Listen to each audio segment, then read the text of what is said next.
Hello, everybody. It's Michelle here at Solo in Canada, Musings from Midlife, and I'm here to talk to you today about Generation Jones, who Gen Jones are, and why I feel like I want to talk about them today.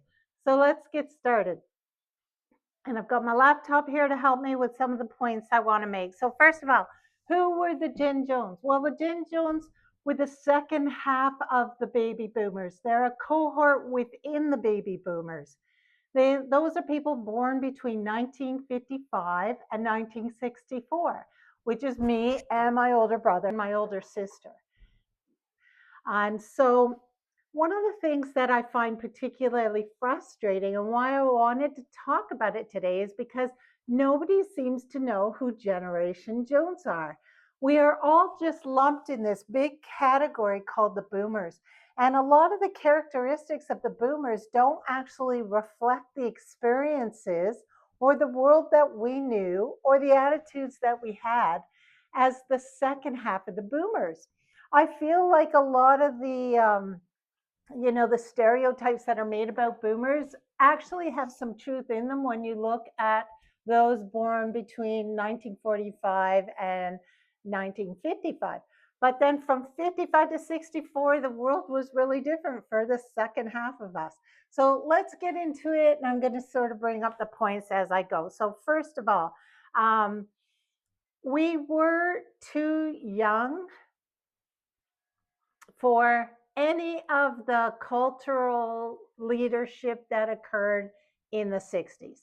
So, all of the politics that went on throughout the 60s, which let's face it, the 60s were a tumultuous time. And even though they weren't as tumultuous in Canada as in the States, certainly living next to the States, there were a lot of influences. But we were completely oblivious to any of that. We were babies growing up to age 10 throughout the whole 60s and early 70s. We were, our world was slides and playgrounds and, play dates with friends and worrying about, whether we got an ice cream cone. So even though all of the cultural shifts that were happening politically, we didn't know any of it.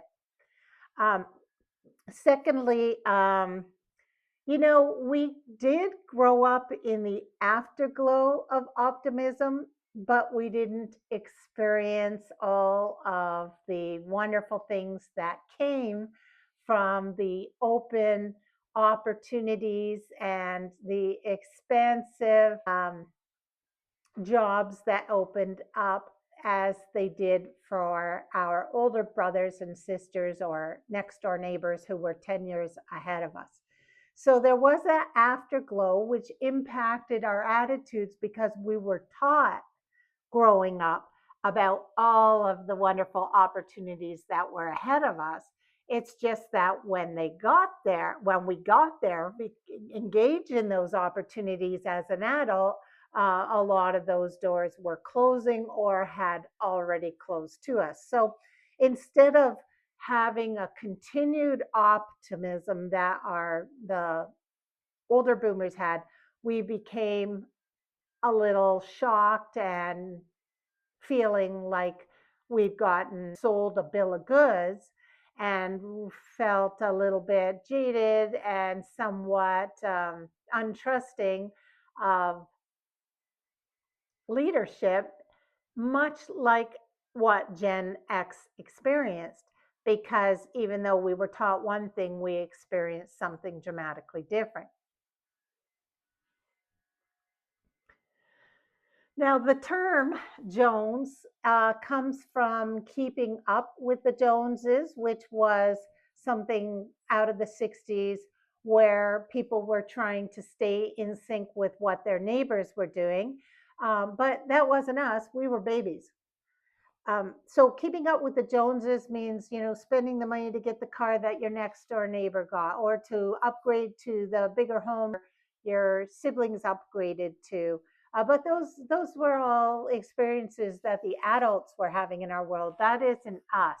The other reason why, reference made to Joneses is There was a term used where you were jonesing for something. That often means that you were seeking or craving something that you didn't yet have. And so that wasn't our experience at all. That we didn't go through that, but that is why our generation was called the Joneses, because it was our parents who were jonesing and having babies and trying to stay competitive with the neighbors. So let's look at family life and our reality. We were the kids who were the latchkey kids. Our parents, our moms were working. A lot more women were working in the 60s and 70s than had been working before. Certainly in the, the economically disadvantaged groups, the women always had to work. But in the middle class, and one of the things that signified that you were middle class was that you could raise a family on one income. And so, at the time, traditionally, that was almost always the husband. He made a decent enough salary that he could pay for his family, all of his family's needs, and a few extras, um, just on his salary alone. But many of the women at that time who moved into the workforce for non economical reasons were doing it because of the women's movement and the whole influence of the idea that women were intelligent, interesting people who did not want to spend 10 hours a day every day just keeping their house clean and cooking for other people and not realizing any of the dreams or going after more interesting, challenging jobs that would increase their feeling of purpose in the world outside of raising children. So that was a kind of a new push from the women's movement, from women's liberation. And so we were the first kids who were the latchkey kids. It was very normal. I did it. You had a rope around your neck and you had your house key hanging from it. Mothers did that because the kids, you didn't want the kid losing the key to the house. And when we were going to school and outside playing at recess, they thought it was sensible that you would wear this key. And for many of us, the teachers didn't want us wearing a rope around our neck when we were outside playing. So I remember everybody taking their keys off and leaving them on their desktop as we went out for recess. And I grew up in a middle class neighborhood, ethnically diverse, but middle class and in North Toronto. And that was standard. In fact, there are still some class photos I have from, my grade 4, 5, 6, 7 class where we forgot to take our keys off for the class photo. So you see these kids all wearing these keys around their neck in the class photo. And so we were the first who were growing up unsupervised. Our mothers were out working and enjoying their new working life. We were in the house unsupervised. The school system had not yet caught up to the working mothers movement. And so they were still closing for lunch from 12 to 1:30 p.m. You were expected to go home, but there was nobody at home to watch us. So we were going home on our own. Or if we were too young, like say we were only in grade 1 or 2 or 3, we were being escorted home by our older siblings who were in charge of us, or by the next door neighbor, the kid who was older than us. And either if we were 5 or 6, we might be in the company of that kid and go to their house for lunch. But if we were 8 or more, we would just be alone in the house and the kid next door would knock on your door to take you back to school. That was really normal. That was considered acceptable. It wasn't legal. You weren't allowed to be in the house if you were younger than 11 on your own. But we were just taught to not to talk about it to anybody who might report you, and that was just considered normal. Our parents, they both got home from work at between 5 and 6 o'clock at night. Now they're frantically trying to get dinner on the table. For me, I was with a single mother, so there was just one. They didn't have time for us. They weren't interested in hearing about our day. They were too exhausted. They just wanted us to toe the line, do the chores in the house that we were allocated, go in our room and be quiet and get out of their face and go to bed when they told us to go to bed. So we were not raised by parents who spent a lot of time engaging in our moral and our development, socializing, etc. They we were, kind of left on our own to raise ourselves. I feel like that is much closer to the Gen X experience than it is to the early boomer experience, who were coming from an influence prior to that where it was more leave it to beaver, and we were more Brady Bunch. If in the Brady Bunch, both those parents were single parents who came together and added step siblings, so it was the blended family. That was the 70s, and that was our experience. Not every family, of course. There were still more families in the neighborhood that were the nuclear family, but it was perfectly, normal to also be something other than that. And so we were not raised in the leave it to beaver environment. The other thing is that the divorce rates had increased in the 70s because in 1971, the Divorce Act was changed to have no fault divorce. And in the first few years after no fault divorce came into play, the divorce rate tripled. So the 70s is where, the single parent families really escalated. Now, I will say that the difference between now and then was that the women typically did need to look for a new partner and remarry, not out of um, a wish to have a companion, although that certainly is a factor, but out of a necessity because there was no wage parity back then. So women were not making the wages that the same as men, and they could not raise the kids just on their income alone without falling into the lower economic class. And certainly many of them did, but many of them, the way they maintained a middle class lifestyle was by remarrying. Whereas in today's day and age, there are more opportunities to remain still um, functioning in a household where it is just a single mother, because now they are making more comparable wages. It's not perfect. That's not completely comparable, but it's certainly, within a 80 to 85% wage parity in the workforce compared to then. In terms of cultural experiences at a social level, we were not exposed to a lot of the things that happened in the 60s because I grew up in a time and even raised my millennial children in a time where you didn't expose kids to adult content and adult talk. So we didn't put the news on when my kids were young and they were in the room. It wasn't until they were in their teens that they started to see the 6 o'clock news. So kids were shielded from a lot of things. And as a result, we didn't have as heavy influence from, the Woodstock movement and, just current music like the rock and roll movement. Even, um, the whole sex, drugs, and rock and roll shift in the 60s. We weren't impacted by that significantly because we weren't exposed to it unless it was happening right in your household. Even music, the Beatles had come and gone in terms of being a current rock group, early rock group. I don't know, are the Beatles rock, soft rock? And I mean, hey, listen, I listen to the Beatles today. I love the Beatles, and the Beatles have always gotten airtime since they broke up.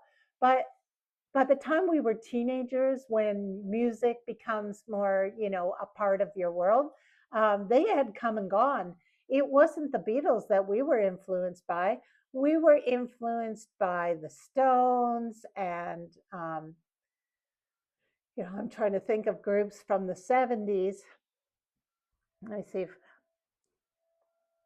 in Canada, Rush, the Tragically Hip, um, Brian Adams, Corey Hart, those came later.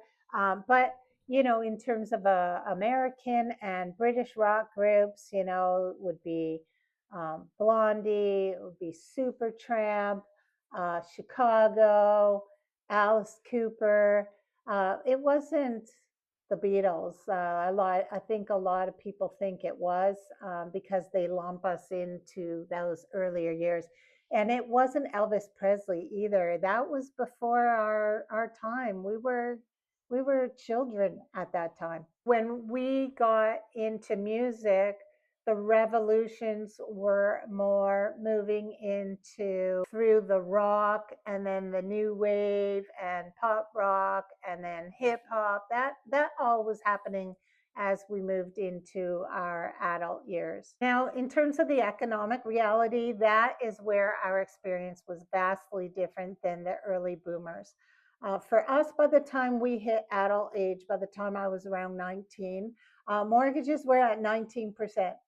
The unemployment rate was 12%, which is shocking to think of now, but 12% of the population were unemployed when I got out of high school. Um, then we got into the workforce, and what had been taught to us that you would spend a few years in entry level positions and then move in to middle management, which you would stay in for 20, 25 years, being, first supervisors and then managers. None of that was available to us because the early boomers had all just moved into middle management and had an expectation to stay there for the next 20, 25 years. So there was nothing open to us. So we were really the first ones who had no choice. We had to go back to school. We were going, it wasn't unusual to hear that somebody in your friend group were retraining in their 30s. We were pivoting, we were changing companies. The expectation that you would move into a company and stay in that company and you would be loyal to them and they would be loyal to you. That was, the early boomers. That was not the later boomers. The Gen Jones did not experience that at all. We had no choice but to try and be savvy and a little bit wily with our strategies. And we had to shift from company to company, trying to weave our way through if we were going to end up increasing our incomes the way our boomer older siblings did.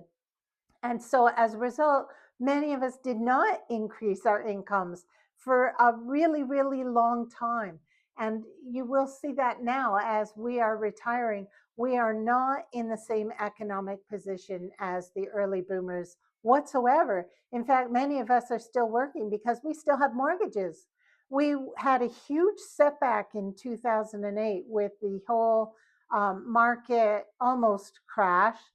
Um, some people call it a crash. It wasn't on par as the stock market crash in 1929, but it was significant. And me and my husband and I lost all of our investments and got zeroed out completely. So many in the Gen Jones cohort got put back at minimum of a decade in terms of their wealth growth, some more than that.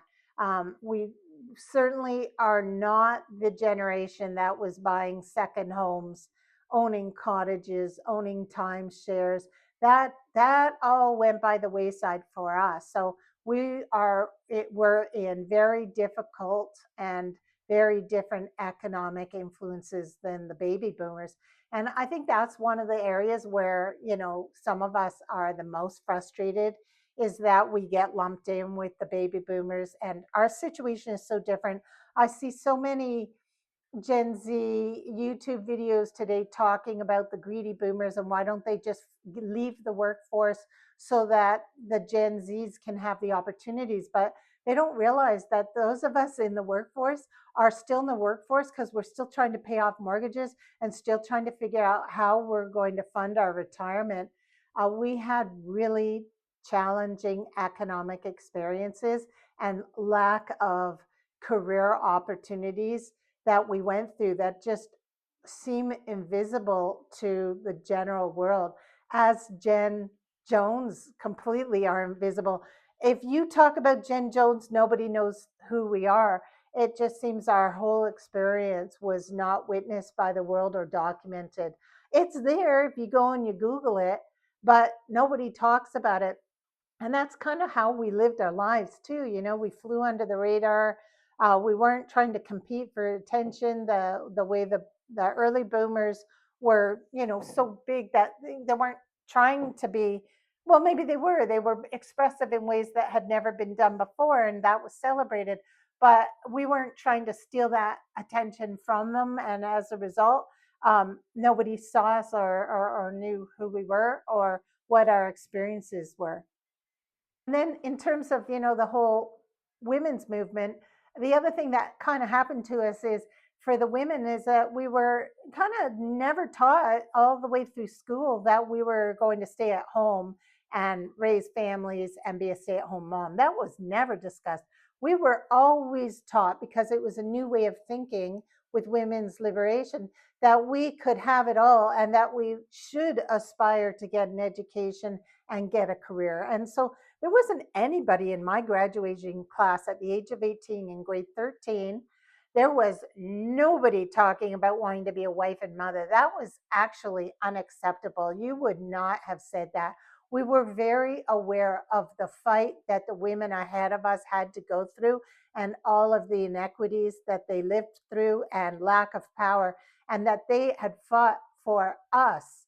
So our mothers had fought for us to have those opportunities. We were not going to thumb our nose at their efforts by saying that's what we wanted. No, and truth is, I didn't just want to be a stay-at-home mom and raise kids and have no power and no voice. So we all had aspirations beyond motherhood. And then we got out there, and we were always told, you can have it all, you can have it all, you can do it. But we didn't have support systems in place to allow us to do that. So when we tried to have it all, it was tough. It was really hard to have a career and be there for your kids. And then once you did have kids, the women who discovered that they would need to be at home to raise their kids then were highly judgmental. And I remember at raising my kids, and when you drop the kids off at school, there were almost two camps. There were the stay at home mom camp, and there were the working moms camp, and you were highly judged. It was implied that you were a bad mother, that you were leaving your kids for someone else to raise them. So it was a tough go. And families experienced the stress, definitely, and still do to this day. There are many ways to resolve that and to cope with it, and many ways now to raise kids and try to find a balance between not ever being there for the kids and being there so fully for the kids that you have no other life beyond being a wife and mother. So there's a lot of different ways to live that and to walk that tightrope. Um, it's hard for everyone, and I don't know if it's ever successfully um, been done without some sacrifice. Um, and many of us, like me, I went part time and tried to work nights and weekends so that I was around for the kids more in the day. And then we found that was a really quick road to being in financial hot water, and then having to pivot and find another route. But in the meantime, there are many of us now who have huge gaps in our work years or career growth years, such that now in our 60s are not on par with men in their 60s and trying to fund our retirement with less CPP contributions and less wealth than men as well. So we didn't figure it out completely. And then technology. When we went to school, we didn't have technology. Only in late high school we had calculators. Then we got into the workforce, and there were calculators, and then there were the first electric typewriters, and phone systems that might have 8 lines. They were no longer the old-fashioned switchboards with the pegs where you see the women with the headset. They weren't that. They were a phone, looked like a modern-looking phone with 8 lines that you could put people on hold and transfer calls. And then it went from that to very quickly removing the electronic typewriters and bringing the first IBMs or the Mac computers, those big honking desktops on the desk. And so we learned as the technology grew, we grew with it. So we were the first generation, not the early boomers, but the late boomers were the first generation to start the workforce with the most simplistic technology and grow with the technology as it grew. We had an understanding of how, computers worked. The next generations below us maybe don't have an understanding at that basic level of primitive computer systems, and they understand apps. And then now the newest workers are working with language learning models of AI. So well, that's how we were different than the first boomers. Is that we we grew with the technology as soon as we entered the workforce, whereas they have memory of workforce with zero technology, whether everything was handwritten or typed on a manual typewriter. I remember using a manual typewriter when I was at high school and at university, not because electronic typewriters didn't exist, but we didn't have the money to buy one. So I was using an old fashioned typewriter. And boy, did I have strong fingers because you had to push hard on those keys. And then now, the experience of retirement for our boomers are very different than the boomers that came ahead of us.